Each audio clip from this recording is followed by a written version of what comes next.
Hey, this is Miss Hepworth. Just wanted to go over NTI Day 13. This is dealing with living and non-living things, a specific component of our discussion on cells. So for that, I will show you a couple of the components that you'll see once you open up this link. You will see something like this, and it says directions. You'll take notes on the provided slides. I'll show those to you in just a moment.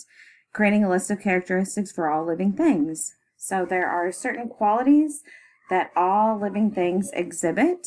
After you take notes on those qualities, you're going to create an argument that talks about why fire is not a living thing, despite some of the characteristics that are given, okay, for living things that someone could arguably say possibly it has those characteristics.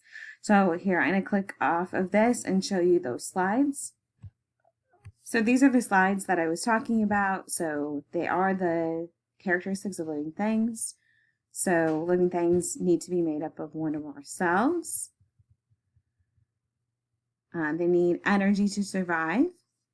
They need to respond to stimuli in their environment, and it discusses what stimuli means. All living things reproduce. They grow and develop. They maintain homeostasis, and it defines what that vocabulary term is there.